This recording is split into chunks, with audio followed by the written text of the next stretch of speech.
I'm the shortest guy up here. Before I introduce the next speaker, I think everybody sees that big bus out there. Where's my Page County group? Right here. About 45 people came down from Page County on the bus. Thank you guys.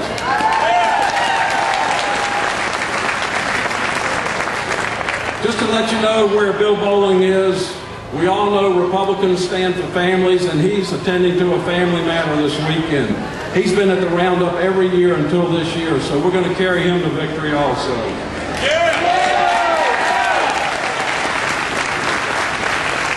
Bob McDonnell also grew up in Fairfax County. Bob served our country for 21 years in the United States Army.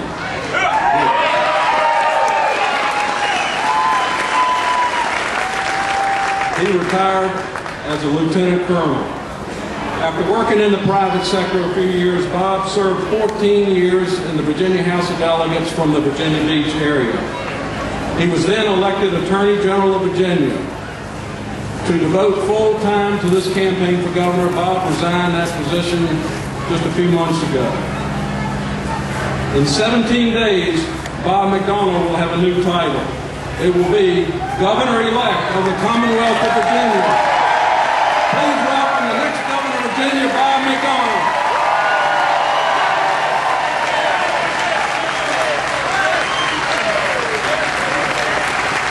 Thank you. Thank you. Thank you very much. What an incredibly warm 7th District welcome for us. Thank you so much. We are ready to lead. If you are ready to win, are you ready to get this thing won in 17 days?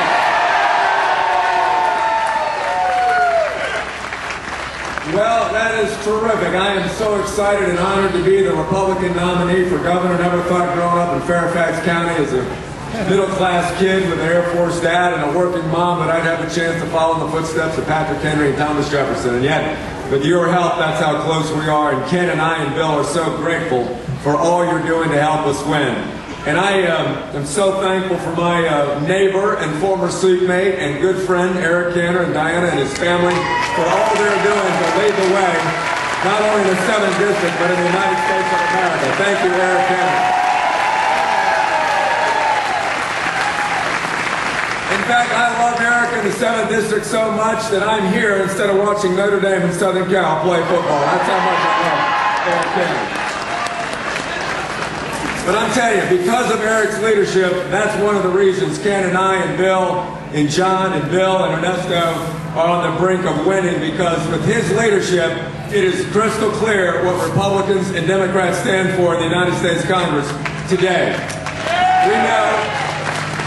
We know because of Eric's leadership that we're the party of limited government and low taxes and limited regulation and strong right to work laws, and they're the party of higher taxes and standing for card check and cap and trade and major new deficits and intrusions in the healthcare and into the free enterprise system. It's very clear what conservatives and liberals stand for, and it's because of the leadership of Eric Cantor and John Boehner. We salute you for what you're doing, Eric. Thank you very much for standing strong for our principles.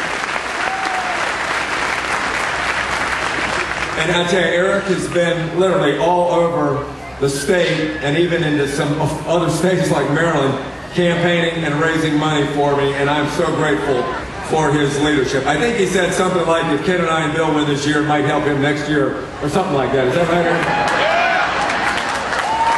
Well, listen, we are close, but as Ken said, life is controlled by those who show up. And we need all of you and all of your friends and neighbors and allies across the board to be showing up on November 3rd.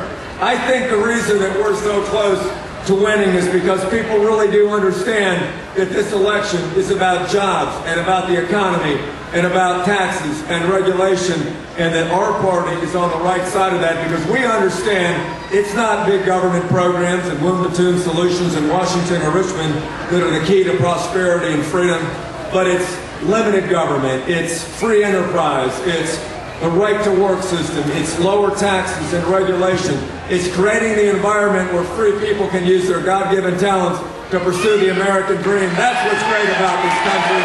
That's what's great about Virginia. And that's what this Republican ticket is going to do to help make this a stronger state.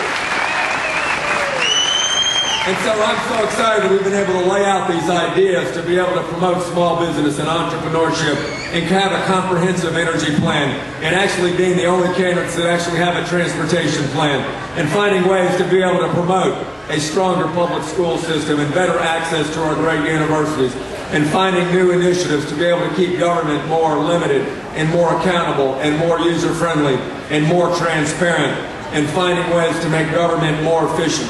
The last thing we can stand after all the taxes that Eric's opponents in Washington are proposing, and after the $122,000 per person national debt that's being racked up by the Democrats, the last thing we can have is bigger government and more taxes and more regulation in Richmond. And so I think we are creating a very clear choice for the voters on November 3rd. But now that the TV is largely done and the radio is done and the slick glossy flyers are getting out, it now comes down to you. It comes down, as I can say this as an old Army guy, it comes down to the ground war. And that's you all doing the hard work of freedom, knocking on the doors, sending out the emails, making the phone calls, talking to your friends at the church, at the synagogue, putting up the yard signs, putting on the bumper stickers, making those last phone calls, manning the polls. That will be the margin of victory on November 3rd. So I want to say thank you, 7th District, for doing what you're doing. You give us a great margin in the 7th District, and we will win on November 3rd. Thanks so much.